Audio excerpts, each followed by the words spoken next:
Coming up on this exciting episode of the Angry Geek Show. Dingleberry!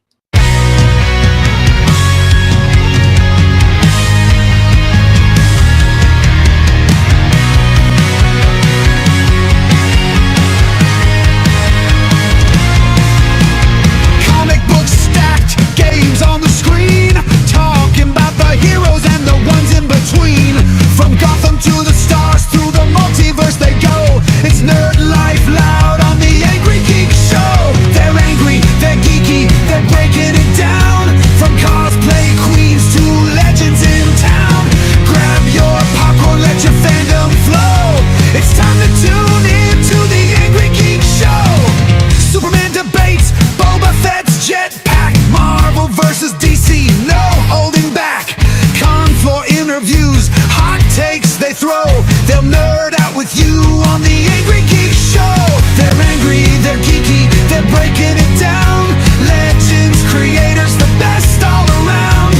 Grab your Funko, your lightsaber glow. It's time to tune in to the Angry Geek Show. From horror flicks to retro toys, geek girls, geek guys making all the noise. With passion and heart, they're running the game. If you're part of the tribe, you're part of the flame.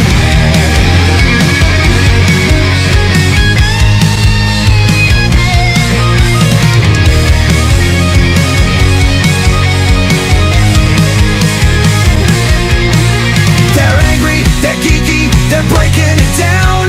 Fandom united in every town.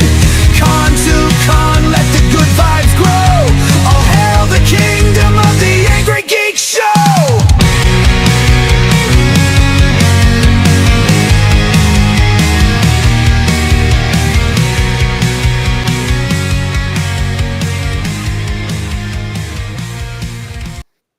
Hey, soaring with the eagles, slithering with the snakes. I've been everywhere in between, but she is the dingleberry and streaming queen.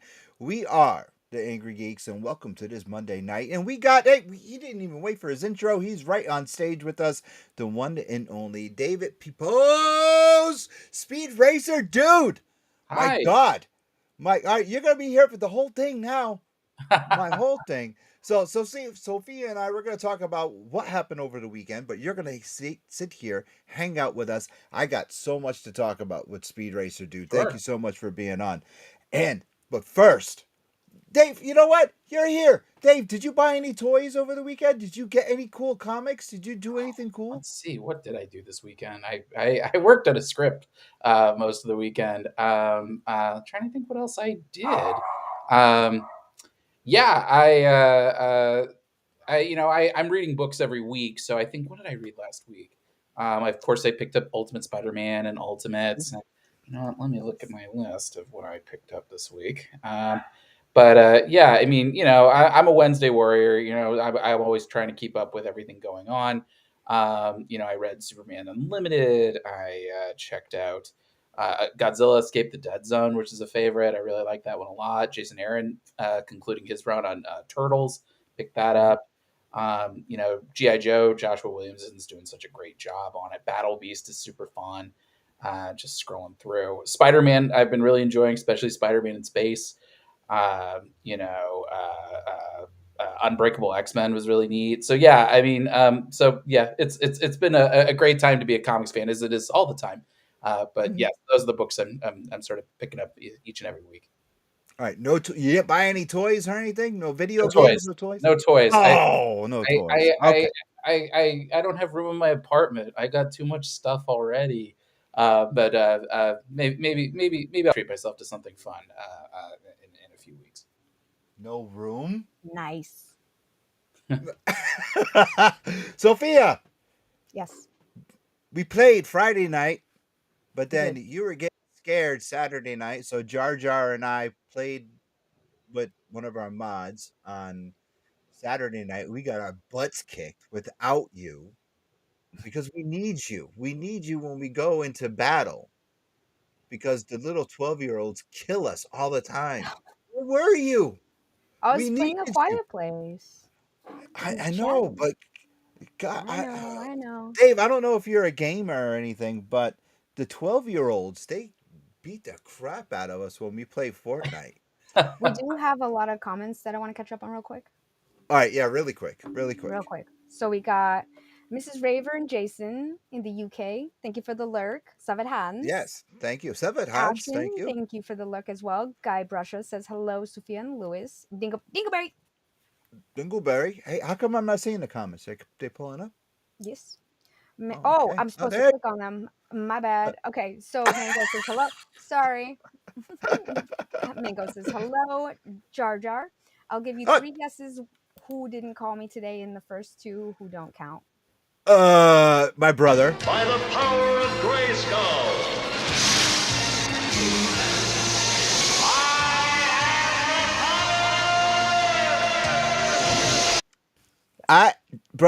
Now Jar Jar Jeremy is my brother, my best friend in the whole wide world. And Dave, I gotta explain why.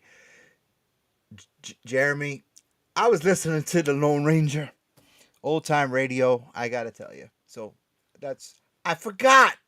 I'll call you tomorrow. Love you. Bye. Okay, next. Voice says hello, everybody.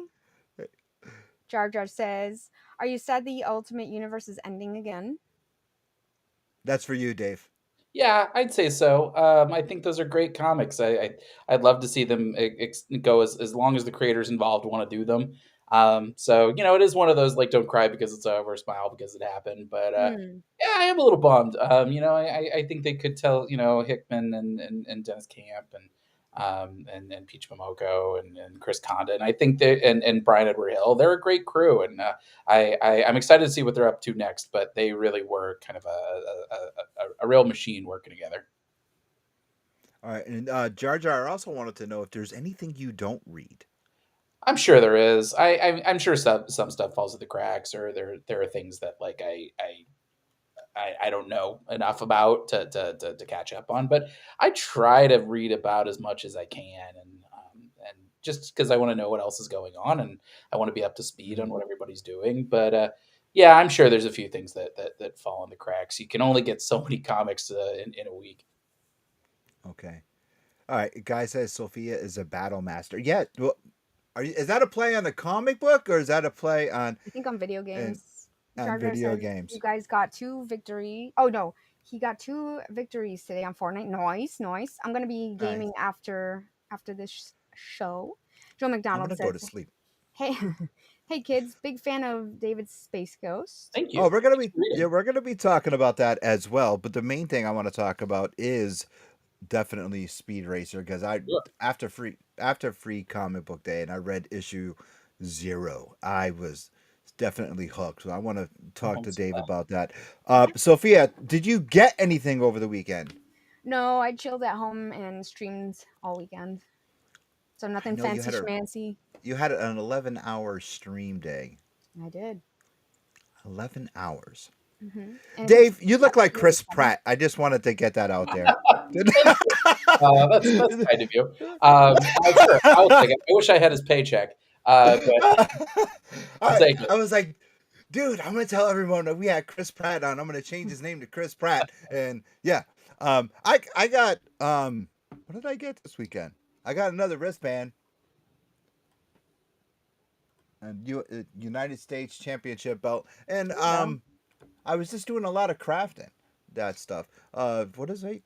So Void says bought myself some DC comics over my trip, some death metal and a bit of figurines. So I'm bringing home a good haul this time around. Yes. So today's Void's last day in America. He's going back to Denmark. Oh, that's right. Going back to the Denmarkian lands. Yeah, he's Denmark. He's Void is a ambassador from Denmark. He's a Denmarkian ambassador, and he wears this big whale head on his shoulder. Yeah. Remember whale that head? Yes, that last time he came here, I got to meet Void, and he actually there's a picture of Void and I where Void is wearing one of my cowboy hats. Here we go again. and Void has like this big whale skin that he wears when he comes over here because he was a guest at Hello, Mrs. Raver. He was a guest at Rhode Island Anime Con, and he was walking around with this big whale skin on. So true story, Dave. Really. So Dave, Yeah. Speed Racer. Yeah. Was this your idea to bring it to Mad Cave, or did Mad Cave come to you and Yeah. say, So yeah, this was definitely. I've worked with MadCave on other projects before. I did a book with them Mhm, called "The Devil That Wears My Face," and that was kind of the beginning of a really great working partnership with them. Detour. Um, they've been big fans of my work since my very first creator-owned book, Spencer and Locke, and so it'd been a long time coming, kind of getting something together. But it was such a good experience that Mad Cave and I were immediately talking afterwards about what's the next project. And my editor Chaz Pangburn would kind of approach me with different licensed properties, and either the timing didn't work out with the work I was doing over at Marvel, or I didn't know the property well enough, and I didn't really feel like I had like a strong angle to kind of like justify the commitment on either side. But Chaz cornered me at San Diego Comic Con last year, and he said, "Listen, we've been doing these Gotcha Man comics. People have really been enjoying them. We're working with Tatsunoko Productions, and we're going to expand that partnership to include Speed Racer. Would you have any interest in that book?"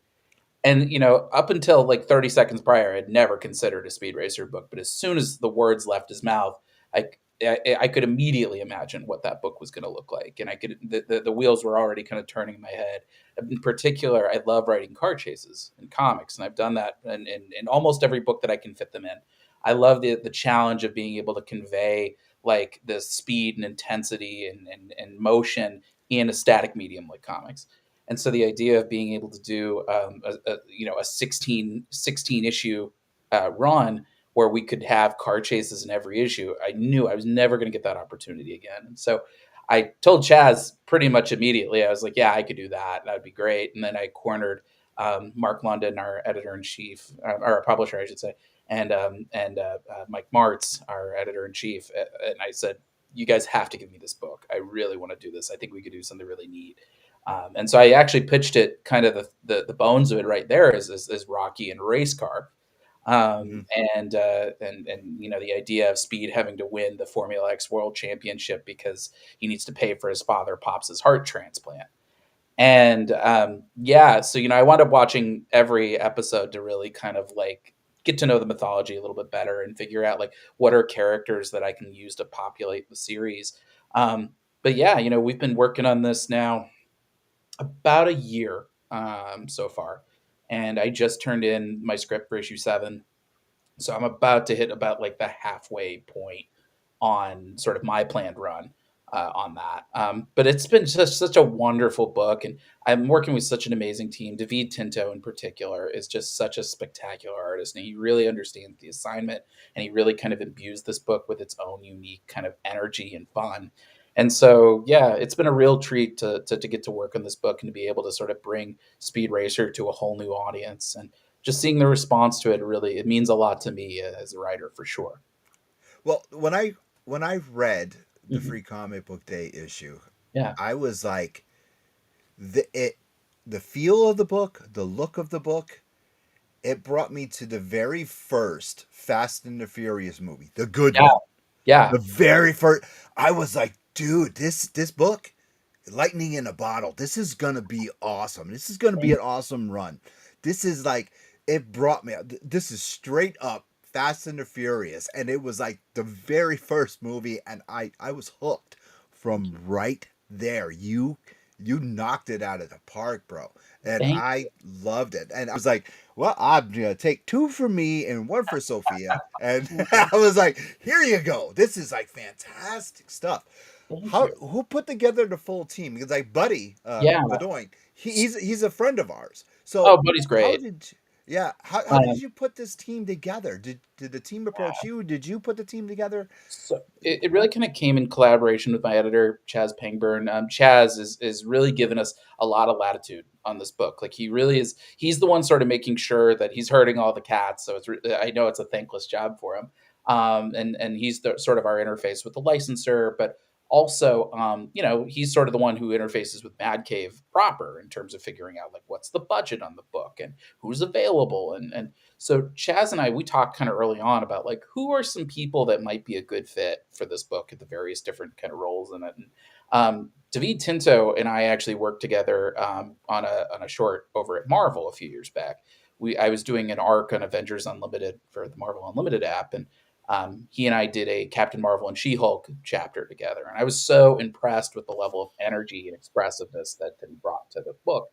And right after I had turned in my outline to MADCAVE for approval for Speed Racer, I actually ran into him at New York Comic Con, and we were talking. And I said, "David, what are you up to right now?" And he was like, "Actually, my schedule is starting to open up." And I was like, "We should talk about Speed Racer." And so, I mentioned to Chaz, I was like, "Here's kind of some names of some people that I think would be a really good fit. I think David Tinto is kind of at the top of the list." And thankfully, Chaz and Tatsunoko and Mad Cave agreed. And so once we had kind of David locked in, we were able to figure out like who else we could pair with him, like Rex Locus on colors. I was really a fan of what Rex was doing in colors over on the Aquaman book with friend Jeremy Adams. And so I was like, oh, hey, like, would he be available and interested to do something like this? And I love the way that Rex and David's art kind of play off each other. And then Buddy and I, we've known each other from the convention scene. And Buddy really wanted to get something off the ground with me at some point. And I know he had worked a lot with Chaz. And so it was one of those things. Chaz kind of came up to me and said, like, we're going to put Buddy on the book. And I was a real fan of what he had done on Gotcha Man with the lettering. So it really, the team kind of really clicked together in a nice way. But, it's funny you talk about the Free Comic Book Day issue, because actually that was the issue that sort of kind of came in at the very last minute. When I was first approached for the book, I was told we're going to do 15 issues. And then as I was sort of developing everything, Chaz came to me and said, actually, we might be doing a Free Comic Book Day issue. And if we are doing that, that means we're going to have to start like now. And I think like a week or so later, Chaz said, we're going to do it. And it became really a really interesting challenge for me, because on the one hand, I wanted to do a self-contained story. I don't like the Free Comic Book Day issues that are just a couple of teaser pages. And at the same time, I didn't want to do an issue that if you missed it, then you wouldn't understand issue 1. And so it was really this interesting challenge of how do I write kind of 2 different issue 1s in a way. One that it works whether or not you read it. And so that was kind of like the teaser of it all, sort of this idea of sort of seeing the world of Palm City and kind of getting to see Speed as sort of this force rather than sort of, waiting a little while before we dig into the character and getting to introduce all the supporting cast. That was sort of my way of circling the square. And I think kind of a little bit of a love letter to my newspaper days. I think every city kind of has its own personality and its own points of pride and the things that it does well and its obsessions and its pastimes. And so the idea of Palm City sort of being this ultimate racing town, the place where sort of Formula X was born, but there's also this burgeoning street racer scene. And that really was kind of my way in, this idea that like Speed, he hasn't turned a pro yet, but he's sort of come from this unlikely beginnings of these back alley races, and just kind of shows like he's got all this talent, but he still has so much more to learn. And it's that kind of interesting mesh that makes Speed, I think, such an interesting character, is because he's got so much talent, but he still has so much room to grow. Yeah, hence what I was saying, the Fast and the Furious, man. Yeah. I was like, it. Now that book during Free Comic Book Day, because now again, book hasn't been released yet. Yeah. We are Alternate Universe LLC, one of our sponsors. That book was constantly, we had to replenish the stack because it was moving. That's what I like to hear. Thank you. Yeah, it was moving more than the Marvel, moving more than the DC stuff. I mean, it was here you go. I was super happy. And it was just, now Sophia, she was streaming in because she wasn't at the store with me that day. And it was, so many people were coming over. Yep, Speed Racer. And I was like, wow, this book is going to be hot when it comes out. And sure enough, it is. Now, you said you went back and you did your homework. And this is what Sophia and I always say all the time. Do your homework. Don't say you're a big fan unless you do your homework.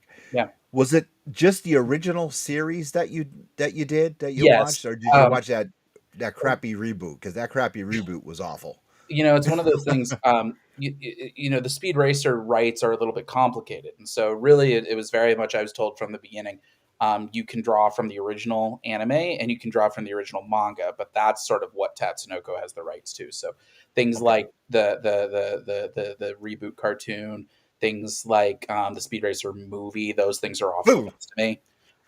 Which is why you're never Good. going to see like Cannonball Taylor in my book, even though I think that name rules. You know, I so it was one of those things like I had kind of that core to go by, and that core was already very substantial. I think it's like 52 episodes, and they're 22 minutes each. And for me, when I say I watch all of them, it's not just sort of me just sitting there on the couch. It's literally I'm basically writing my own not transcription, but I'm writing my own summary bullet point for every single episode, which means that like a 22-minute episode in real time is probably something like an hour and a half when it takes when you have to sort of pause and rewind and say, did I hear that thing properly? And so Dude, I did that with the theme song when I was a kid. Come on. yeah, it was certainly and I think that's the hardest thing about a book like that, or I did the same thing on Space Ghost, is if you don't know the mythology, you got to learn the mythology, and that becomes, there's no shortcutting that. That's really like, you have to just like, it's a little bit, it's very time consuming work, and it's work that sort of like kind of affects my brain in maybe a less than great way, because you just have to sit there and listen. You can't even like jump to conclusions. You can sort of just sit there and kind of let it percolate a little bit. So yeah, it just takes time, and when you're under deadlines, time is not something you always have. So thankfully we were able to kind of like get it all together, but yeah, and I think it wound up working for the book. I think that's the reason why I do it, even though it's kind of a pain in the butt sometimes, is that like, I would much rather do my homework now than have a diehard fan be upset and come at me and saying, well, what about this character that I would expect to be in a book like this? So I feel like for Speed Racer, I think we've covered just about all the bases. I think there was only one villain that I'm aware of that I couldn't quite fit in with the runway. Okay. But yeah, I feel like we're really going to hit like all the major stuff as we sort of see Speed's trials and tribulations on the way to the Formula X championship. That's awesome. That's awesome. Sophia, we just had a comment from Marcus. Yes. Marcus is from So Wizard Podcast. Kid, Yeah. Marcus wants to know, was there a challenge to bring in some elements from classic anime like Chim Chim? Boy, that's a great question. And yeah, I mean, it was a welcome challenge, of course. There were a few elements to it. I mean, to answer your direct question, Chim Chim was sort of we went back up and forth on Chim Chim quite a bit. And I think it comes down to when you write the treatment of an outline or a pitch for a book like this, you only sort of have an approximation of what the tone's going to be, because the tone is really determined by your artist, and you don't know who your artist is going to be most of the time. So you're kind of just guessing a little bit, and knowing that the art will kind of make that choice for you in a lot of ways. And so I'd written a lot of monkey characters. I've written Blip in the pages of Space Ghost. I was already committed to writing Captain Planet, which has Mati and his monkey. I'd written my Wizard of Oz book, the OZ, which has a bunch of winged monkeys. And I was like, oh, is having the monkey going to be too much of, is it going to take people out of it? And we went back and forth with Tatsunoko many times over like, are we going to have him in there? Are we not going to have him in there? And kind of at the 11th hour, as we were working on the Free Comic Book Day issue, rather than having Spritel's channel on YouTube just being kind of monkey branded, we're like, you know what? Let's give him the monkey. Let's sort of have it be like one of those helper monkeys. And then if we ever get the chance to tell that story, either in the main book or in Tales from the Road, we can sort of figure out like this idea of like, how did Spritel win Chim Chim? And I feel like it's some crazy night that like Spritel had where he won Chim Chim in a bet and came home. And they're like, why do you have a monkey? But it's also very Spritel coded. But there are definitely other things like, figuring out the gadgets of the Mach 5 was kind of like the big thing for me to wrap my brain around, because you want those gadgets. I don't think it's Speed Racer without them. But at the same time, you have to circle the square of, how do you have a car with all those gadgets and it not seem like Speed is boxing with weighted gloves? How do you make it seem fair? How do you keep Speed as the underdog? As we were coming up with it, Mark Russell was the one who kind of coined the term Formula X. And I was like, okay, that's a cool thing. And that gives me this room to say, all the cars have certain characteristics to them. They all have the auto jacks. They all have the belt tires. You know, whereas they each have their own signature weapon. And so that way you can kind of say Speed has the buzzsaw, whereas, you know, somebody like Racer X has like a grappling cable, or Snake Oiler, for example, had like acidic venom. And I'm very excited, you know, the weapon that Kim Jugger, the Black Jaguar, has in our issue 4 and 5 coming up. That's really neat looking. So, yeah, that was, I think, the biggest challenge for all that. I think everything else, you know, the bones of Speed Racer, I think, are very timeless. I don't think there's anything broken. There's nothing that needs to be fixed. It's really kind of pop culture archaeology. It's just figuring out kind of like the bones of it, and then kind of just giving them a light dusting to make them kind of sparkle like new. But I think there's something, you know, Speed's dynamic with Racer X, I think, is a potent kind of thing for this book. And I loved in the original episodes that Pops doesn't want Speed to race, you know, and, Yeah. and it sort of it alludes to this kind of family trauma of Rex leaving. And we tried to kind of like elevate that a little bit to just Rex being presumed dead. I figured a lot of people would have assumed, you know, that's sort of a bit of the lore that's mutated since the Speed Racer Speed Racer movie. And so, you know, that idea of that family trauma kind of being like the inciting event, and that's the thing that sort of left Speed and Pops and Spritel and Ma Racer all in their kind of respective corners. Um, that I think was something that was really neat, and that I think that's the anchor for all this. You know, you could have all the spectacle in the world, but if you don't care about these characters, if you don't give them something emotional to fight for, then it's all kind of nonsense. So, you know, I think Speed Racer in particular is a very human story. There's no superpowers to lean on. There's no sort of world shaking stakes. It's all very personal. It's all very human. Skill. And yeah, you know, and just, I think that vulnerability for a Yeah. character like Speed, and really the Yeah, 'cause entire you can cast, relate to them. yeah, you know, it's a different challenge than most things I've written, because I've been writing superheroes now kind of nonstop for the last few years. But I think it's good training. It's a muscle group that I think when you forget how to use it, it makes all your stories worse, because of this, you know, like, I'm not trying to write to preach to the choir. I want converts. I want to write this book. If you've never read a comic before, I can sell this to you at my convention table. You know, I always say that I write my books for an audience of one, and that's my wife. She's not a diehard comics fan, but she reads all my scripts before I send them. And if she feels something, then I know that I've made this thing accessible enough, and it's not bogged down by just like spectacle upon spectacle. And Speed Racer, I think, is the book that really represents that the most for me right now. Well, the whole story of the Racer family is family driven from Yeah. going back to the original source material, Yeah. even through the crappy reboot cartoon and the movie. It was all very family driven because it is a family. Yeah. Promise me one thing: you're going to keep the Mach 6 out of the story. Yeah, there's Good. you'll the Mach 5, I think, is a core bit of iconography for all this.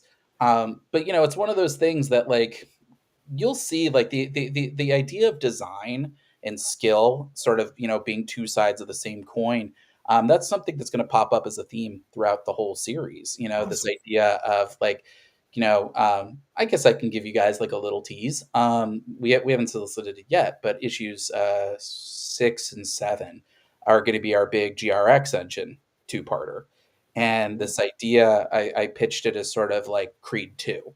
The idea of sort of the sins of the fathers coming to haunt the sons. And so it's Speed versus the son of Dr. Ben Cranham, the creator of the GRX engine, Carl Cranham. And Carl sort of blames Pops Racer for his father's disgrace and death.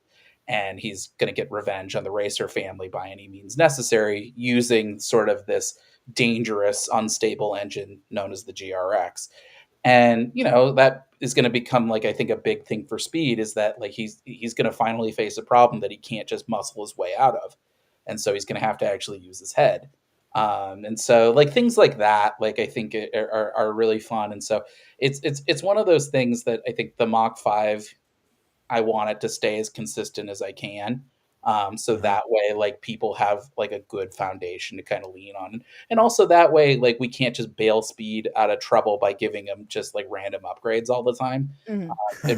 It comes down to like it's a common phrase, and we use it a lot in that two-parter. Is it's not about the car, it's about the driver behind the wheel. That's so true. Yeah. So So, true. that's I think yeah, we would not be making any changes to the Mach 5 lightly for sure. Wow.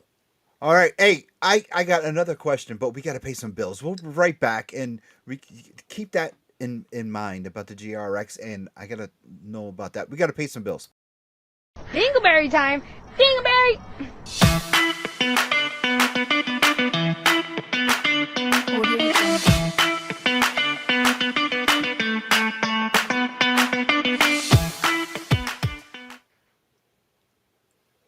Okay, guys, I'm gonna ask a question, and you have to answer correctly.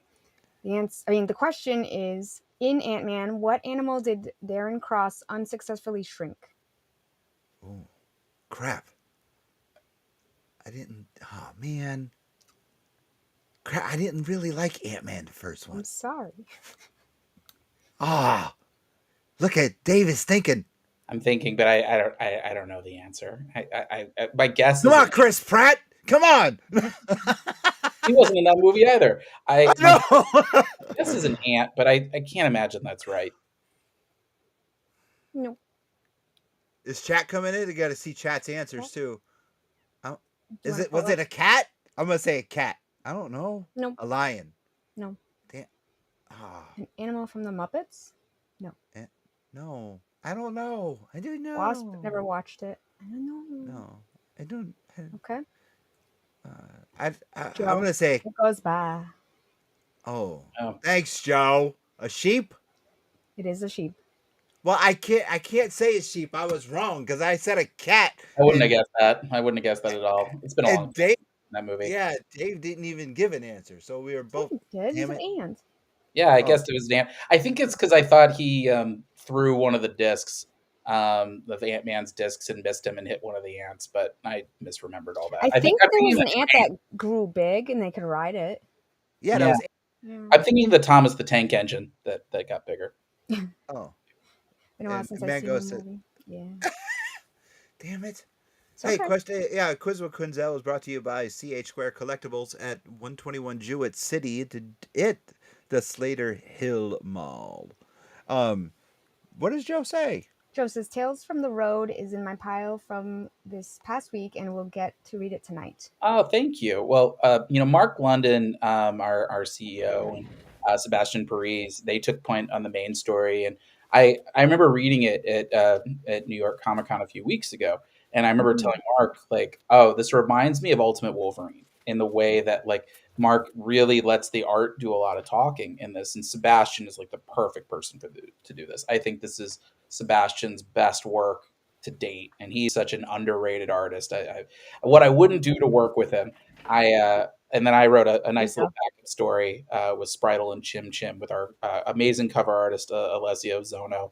So I feel like a lot of anthologies sometimes don't feel like you're getting enough bang for your buck, but this is kind of like a really cool cinematic, like oversized one shot, and then I get to be the nice little comedic palate cleanser at the end.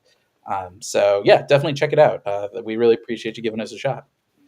The style of art, I'm going to pull this up and just show people. The style of art is just absolutely beautiful. Yeah, David is amazing. He did such a great job, and Rex as well on the colors. I was very proud of how that came together, especially because we did that issue kind of on an accelerated time frame. But I was really happy with how it came together. And now, with this being the free comic book issue, that's why I have this one out. I don't want to put the bag and boarded issues out. Yeah, and that's Chris Batista, who did all of our character designs. He did the Racer X backup story with Mark Russell, which is going to kind of tee into Mark's miniseries for Racer X. And here's Racer X right here. Yeah, and yep, there's Racer X. He's so fun. I always think of him as like Batman in a race car. Like he's got good analogy. Yeah, great he's very brooding and dramatic. He's and his stories, I think, to me, kind of like organically work at a much bigger frame than Speed himself. I know in the original cartoon, Speed did travel all sorts of foreign countries and oftentimes found himself in various stages of colonialist affairs. But I feel like for me, like that maybe departs a little bit from like the core of Speed and like what he wants to do and like what makes him so interesting. I understand the James Bond sort of inspiration that went into all of it, but Mhm. I feel like Racer X is the guy who like, oh, he's got a past. He's been doing things since, he assumed this identity. He works with Interpol. And so yeah, like I feel like he can do some really cool stuff. I one the villain that I left on the table, I'll tell you, I left it on the table because I'm really hoping that Mark picks him up for the Racer X book, because it's something that I think would really fit well in Racer X's wheelhouse more than mine. But never say never. There might be room to dig up that character one of these days. Sophia, you want to get that, or you want me to read it? Joe says the Racer X series fits nicely into the Continuity. She continuity can't talk. you have Continuity. established with Speed, but also stands nicely on its own. Thank you. That was our goal with all of that. It's kind of like a little bit of a tightrope when you're doing kind of like spin-off books, and this is sort of my first time kind of running the lead book on something like this, where you don't want every book to read the same.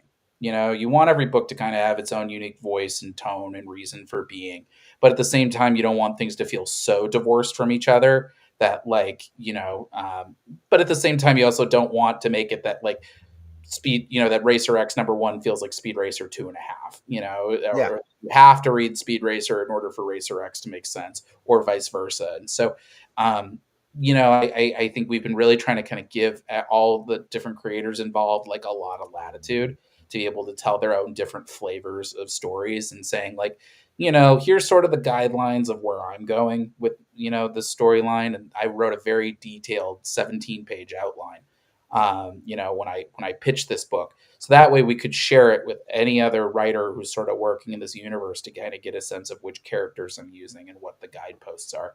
But yeah, then it kind of falls into everybody else's hands of just like, how do we kind of tell like cool, interesting stories that sort of go off the beaten path a little bit? And Mark, I think, has a really interesting, like noir infused take on Racer X that I think speaks to sort of this prodigal son of this legendary car designer, and how that upbringing sort of influences the way that he drives and the way that he prepares for races. And so, yeah, it's been a really cool like trajectory to kind of have that book riding shotgun with us. What was your reaction the first time you saw the character designs? Well, so Chris Batista and I, we actually were in quite a bit of contact, as we were putting all those together, because when this book, when Mad Cave approached me about Speed Racer, kind of the first thing I said was like, I'd really like to kind of do like a modern reboot of all this. And I think my reasoning, and this kind of played out in my previous work on Space Ghost, which is also continuing, is if you try to do a lost season or like just a continuation of the original show, you wind up kind of alienating any potential new readers, because they're going to say, oh, I have to watch an entire show for this to make sense. I only got one wild, crazy, beautiful life and only a finite amount of cash and time. I'm not going to get in on this. Whereas I think, when you have an enduring property like Space Ghost or Speed Racer or Captain Planet, something that's kind of had some endurance, clearly there's something there that's enduring and timeless. So for me, I'd rather open that up to a whole, as many different people as I can. And so I think the reboot idea, especially doing it through done in ones and done in twos, I think that's kind of my way of sort of keeping the bar for entry as low as possible. You don't have to have watched anything. You don't have to have read any other books. All you got to do is pick up issue 1. And even if you miss issue 1, our goal is to sort of make it accessible enough that, oh, you dropped in issue 3, that's fine, no worries. You haven't we'll fill you in on everything you need to know, and everything. If you like it, then you can catch back up. So yeah, boy, I think I just lost my train of thought there. but either way, I think just kind of trying to do like the reboot of it all, like I think that's just sort of my way of like, it's the cleanest way in, and it's sort of our way of sidestepping any sort of idea of the cartoons feeling of their time. Because we can say like, what if Speed Racer debuted in the year 2025 with modern storytelling techniques? What would that look like? And that's been, I think, a pretty good North Star for a lot of the nostalgia books that I've been working on lately. Okay. So when you had Speed from the past, Yeah. the same outfit, the blue shirt, white. Oh, pants. sorry, you were asking about Chris. Thank you. Sorry about that. I was talking, and then I'm a talker. So yeah. So this is your hour, man. This you got to talk what you got to talk about. This is all about you. This is all about the book. So yeah, all I wanted to know was what was your reaction when you saw the artwork? When I was talking with Chris, there's a reason why I said the reboot of it all and keeping it modern. Is Chris and I, like we didn't want to just do the original designs of Speed Racer. We wanted to modernize them a bit. And so in addition to the 17-page document that I had written up, I actually wrote up a second document, sort of a design document of like, hey, for example, like Speed's haircut. Could we do something kind of like the Tom Welling kind of haircut? Or, can we give him like a hoodie? Can we give him a racing jacket? Can we kind of change up the outfits from scene or from issue to issue, just to sort of make these characters still feel very lived in and very human. And so Chris really took the ball and ran with that. He kind of sent me some initial drawings that he had sent, and then I actually kind of looked at them and figured out like, oh, could we like mix and match different elements of these different designs that you've sent? And so we did that for Speed. We did that for Racer X. We did that. The Mach 5, we kind of kept mostly the same, but we did add, I don't remember if it was Chris or it was David. I think it was Chris.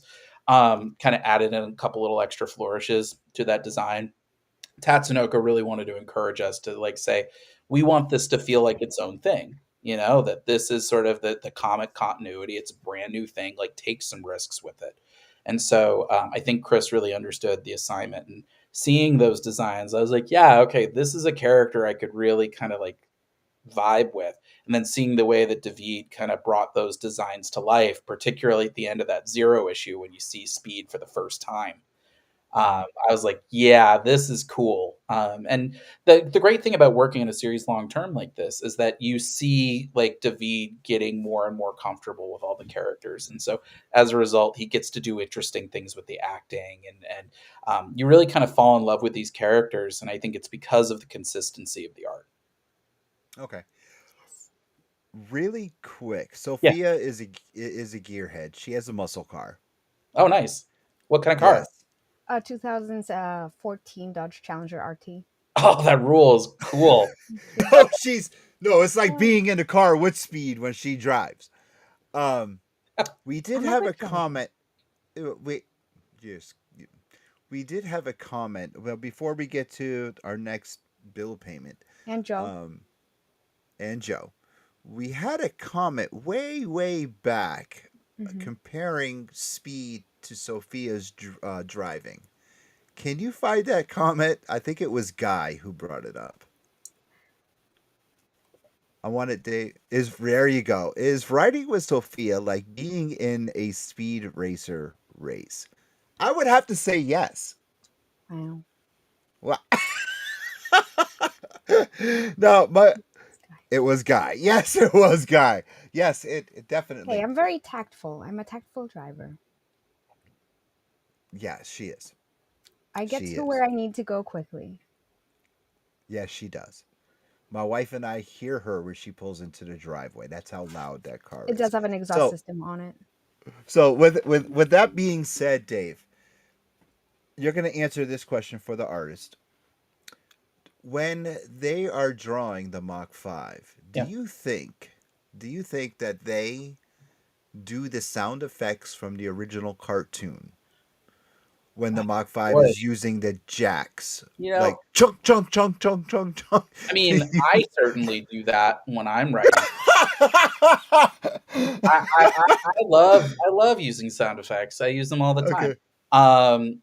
So I wouldn't be surprised. It's funny. I've never asked David if he does that. Now I feel like I have to. Yes, But please. I certainly sound effects. I think like I love using them. I use them very liberally in my work, and I it's just anything you could do to sort of convey to your readers what's going on that you can give them one extra hook to figure out. And so I like to use sound effects as kind of signposts in that regard. And I definitely use it for the auto jags. I use them, for the buzz saws, all sorts of stuff, and even with the little locator caps to sort of explain what each of the weapons are. I'm very into that. All right, hey, we're gonna pay some bills. We'll be right back.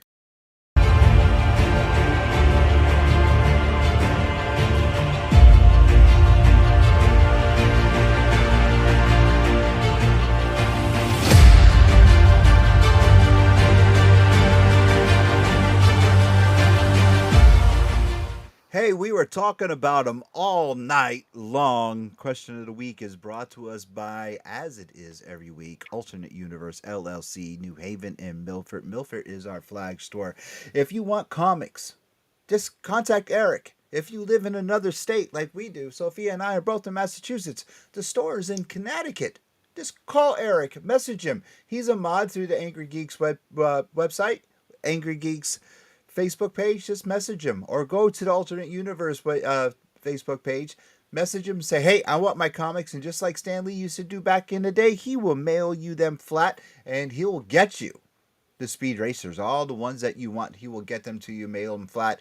If not, just go to the MADCAVE Studios website and get them from there. Anyway, question number 1. Dave, you're going to go first, then Sophia, then Chat will go. All week long, since we are in spooky season, it has been horror themed, but these are a little bit special. Dave, question number 1. The Car versus Christine. Oh, which would win? I like Christine. I'm a big fan of Christine, so I would go with that one. Okay. Sophia, The Car or Christine? So is The Car a movie? Yeah. Oh my God, child. We talked about this yesterday. Yeah, you talked to me about Christine. Yes, I've heard of Christine. The car is a movie. It's about a black car, James Brolin. So you're gonna, yes. I'm gonna have to have my movie watching queue is massive. I know. The Car or Christine? Because I haven't heard of The Car, I'm going with Christine. But to be fair, I've not seen either movie. But yeah. Sorry, guys. All right, let's go to chat really quick. I'm gonna go now. In the book, Christine went upstairs. The Car did some nasty stuff in the movie. Oh wait, are you talking about The Car that's in the movie against Christine? No, that was the name of the car. It was The Car. It was a black car. It was the Devil's Car. I thought it was two different. I'm gonna, since you two, I'm gonna go there. I'm gonna go with The Car myself. I'm gonna go with The Car. What does chat say? Look at Dave is laughing at. Why are you laughing at me? I'm laughing. I'm like you're a contrarian. Hands down. Guy says Christine. So Christine's the girl, and then there's The Car. Well, The Car. That's what they call it. Because of obvious inside jokes with me hitting Mangoat with my car, I'm gonna go with The Car. Oh wow. Oh, girl. All right. Yeah, this is. Now that you said Devil's Car, so I go Car. Okay, voice said The Car. There you go. We'll catch up on the chat in a second. Okay, question number 2. This is a good one now. This is a good one. Question number 2. The Coach or the Bee Eating You truck? The Coach or the Bee Eating You truck? Oh, these are deeper cuts than I'm even familiar with. I have to abstain. Okay, no. The Coach is the Munsters Coach. Everyone knows the Munsters Coach. Like the old. I know the Monsters. I don't remember the Coach, but well, that's their car. It's their car. It's the like Munsters. That's what they call it. What was the other one? Right. All right, the Bee Eating You is the truck that was in Jeepers Creepers. Oh, I haven't seen that. I keep seeing it pop up on my Amazon feed, and I haven't pulled the trigger on it yet. So I guess I will go. Well, when you say who would win, what are we talking about here? A drag race. A drag race. Oh, No, a this drag is a race. drag. Well, then I imagine it would be the other car, right? I imagine it'd be the Jeepers Creepers car over the Monsters. Real? Oh, wow. Okay. I'm going to go with the coach. I'm going to go with the Munsters coach because that used to be a hearse and then it became a dragster. So I'm going to go with the Munsters coach myself. Sophia? This one's tough because I do like the coach, but also the Be Eaten You truck's pretty badass. That horn is so intimidating, and I don't know. That one's tough. I'd probably go with the truck. You're going to go with the truck? I know the truck runs down a lot of people off the road. That's in my the kind of movie. truck. Yeah. All right. What does chat say quick? All right, hold on. Okay. So Joe says, "Can I pick a third option and make it Killdozer?" No, Joe, you can't. No. Void says going Oh, with Jeepers. Guy says Monsters vehicle.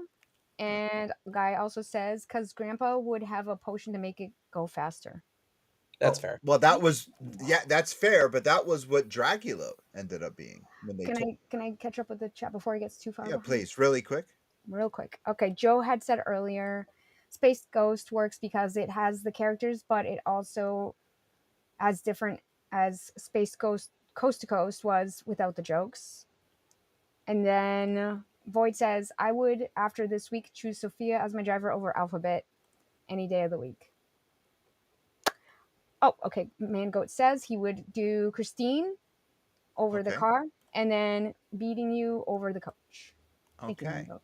Well, that guy knows what's up.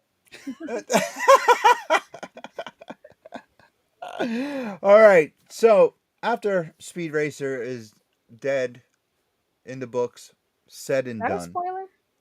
What? No, I'm I not mean, killing Speed Racer. No. I mean, said and done. Said and Oh, done. yeah, said and done. I heard Yes. dead. Yeah, I heard dead too, and I was like, what? Who's dying? No, What? said and done. Said and done. Gotcha. Okay.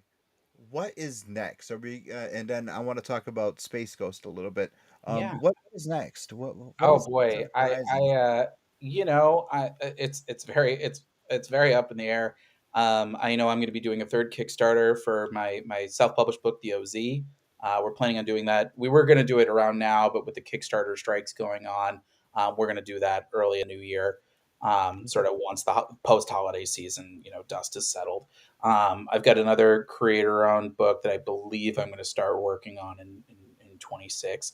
And Speed Racer and Space Ghost still have a decent amount of runway for both of them. So, there are a few other irons in the fire for other things that might be materializing. And, there are certain things that we could do for, Space Ghost or Speed Racer that, if we wanted to do it, we could kind of extend those runs even further than what we've already got planned. And so, it's very much sort of a lot of balls in the air, but I have kind of a sense of where most of them are going to land. It's also just been a very busy year. And so I haven't quite been able to sort of get more assignments because I've been so lucky to have these nice long-term assignments between Space Ghost and Speed Racer and Captain Planet, which just wrapped up our first season, and Cable 11 Chrome, which we just wrapped up on, and my all ages book 10 Ton Titan Terrier, which just came out a few weeks ago. So it's been a very busy 25, and that's great. I hope that'll persist in 26, and I feel very confident that in 26 and beyond we'll have some really cool stuff to share. Okay, with Space Ghost, yeah, did they approach you or did you approach them? Yeah, so Dynamite approached me on that book. I've known Nick Barucci for like 15 years, like dating back to my comics journalism days. And so when I sort of made the leap to become, I'll get to that in a minute. Once I made the leap to becoming a comics writer with the original Spencer and Locke, Nick was one of the editors who I would always, reach out to and say like, hey, here's a new thing I'm working on. And so, I had just wrapped up my Punisher, they had just announced my Punisher miniseries, and I had actually wrapped that up behind the scenes, and so I was getting a sense of trying to figure out where I was going to land and what my next assignment was going to be, and so that was actually perfect timing for Joe Rybant, my editor on Space Ghost, to reach out and say, "Hey, listen, we're doing this new Warner Brothers initiative. We just announced it with Declan Shalvey and Drew Moss on Thundercats. we're doing Space Ghost. Would you have any interest? And it's one of those things. I'll admit I wasn't as familiar with Space Ghost. I grew up with Coast to Coast, and I had read Joe Kelly and Ariel Olivetti's miniseries back in my internship days, and so I remember thinking like, oh, Space Ghost is like an actual traditional superhero. That's neat. I kind of filed it away. And it wasn't when they made me this offer and they said, we'd like to start with a whole year, which is the longest runway I'd ever been offered. I remember asking a few of my friends who were a little older than me, like, hey, do you think I should take this on? Do you think there's anything to this? And it was one of my friends who told me, Space Ghost was inspired by Adam West's Batman. I think you could do something really neat with that. And that was kind of like the big light bulb moment, because I know Batman has sort of shifted in tone in so many different ways since Adam West.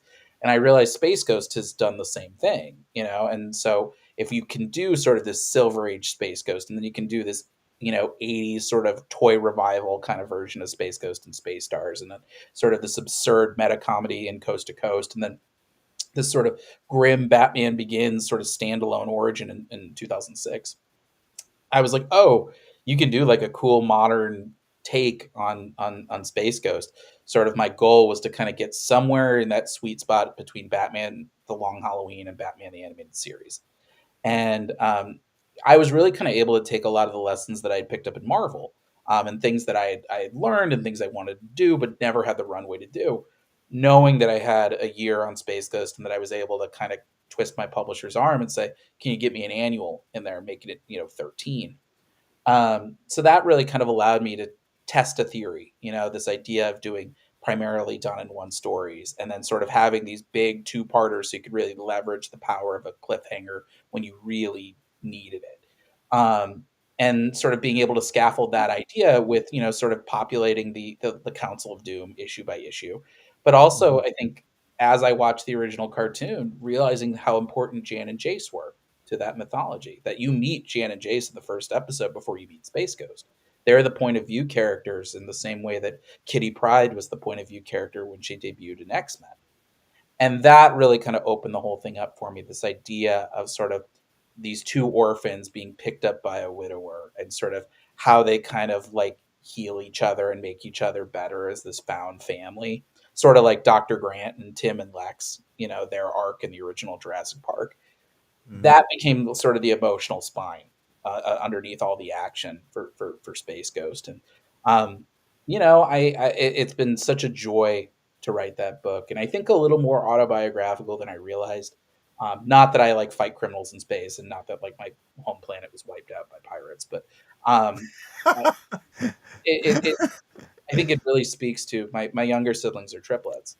And we have about a 9-year gap between us. And I realized it took me about 3 or 4 issues until I realized that's what I was really writing about, is that this idea that like I had my way of doing things, and then like the meteor hit, and blew up my entire life.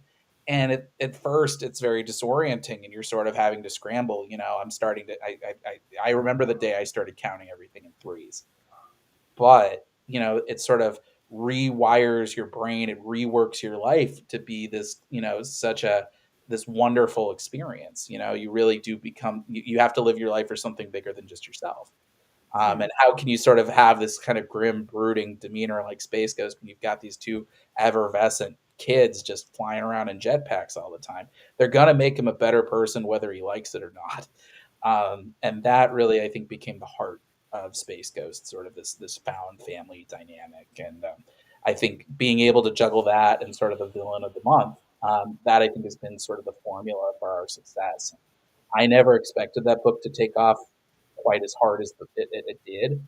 But, that book, I think, really kind of changed my career in a big way. And it's one of the proudest books I've ever had the good fortune of being a part of.